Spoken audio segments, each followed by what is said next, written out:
Land titles in Nigeria and how they impact on your landed properties.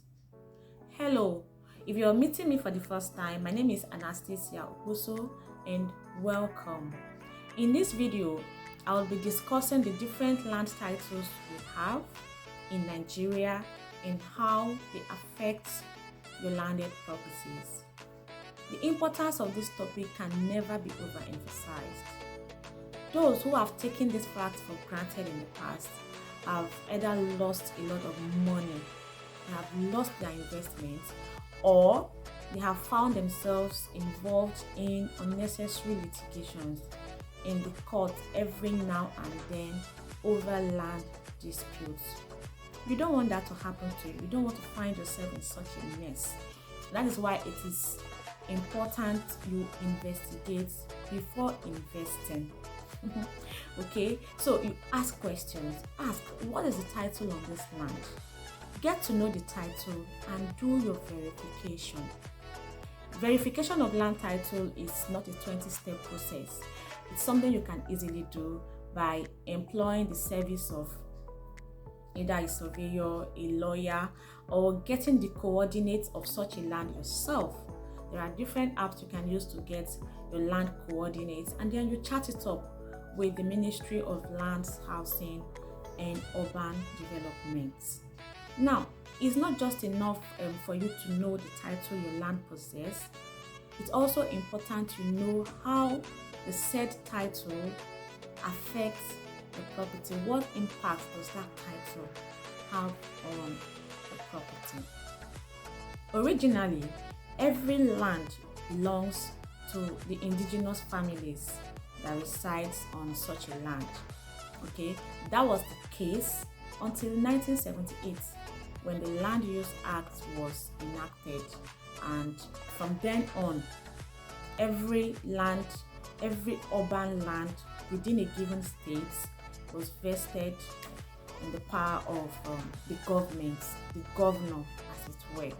Okay, so the governor is more or less in charge. He's more or less holding down this land in trust for the people. So he has the sole responsibility of allocating the land either to individual residents or to organizations to be used for either residential, commercial, agricultural, or any other purpose. All right, so the government is in charge. The governor himself or herself is in charge of the land in trust for the people. So I'll be discussing some of the titles a land could have. And the first one I want to talk about is freehold. So I'm sure that you have heard someone tell you that the title of a particular land is freehold. Okay, so that means that government has shown no interest at all on that parcel. Government has no interest with that parcel of land. For example, most of the lands in Ekpe, Lagos, Nigeria are freehold. Government has no interest on the land. So that means that as soon as you buy, you can go ahead and perfect your document. You can start by getting your registered survey, not provisional survey.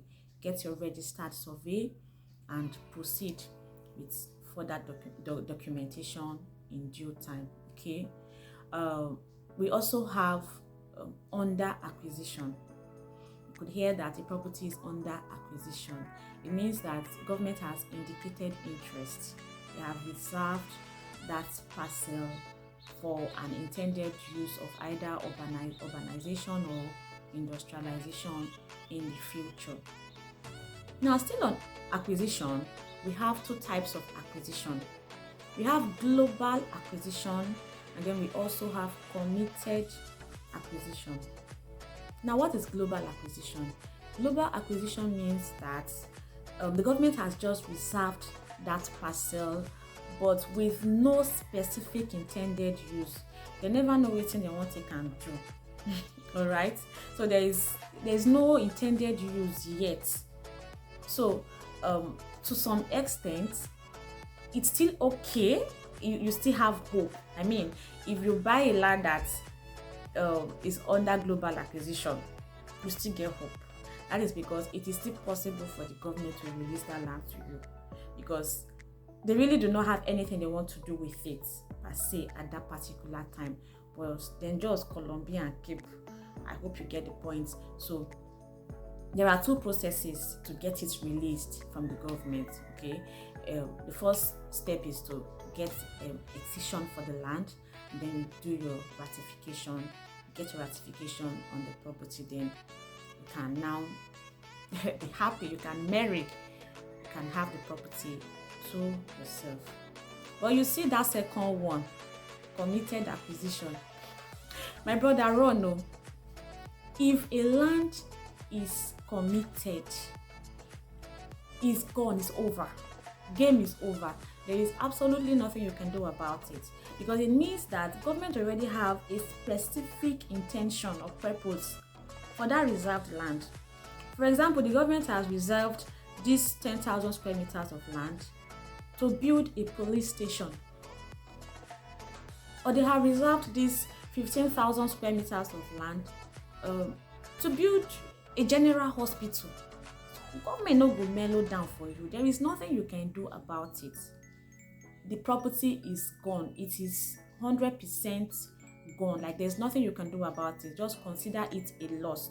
So if you have developed on the land, you have built maybe your mansion, just be enjoying it for the meantime until government moves to take full possession. And my brother, no shishi for you, no compensation. It's that bad.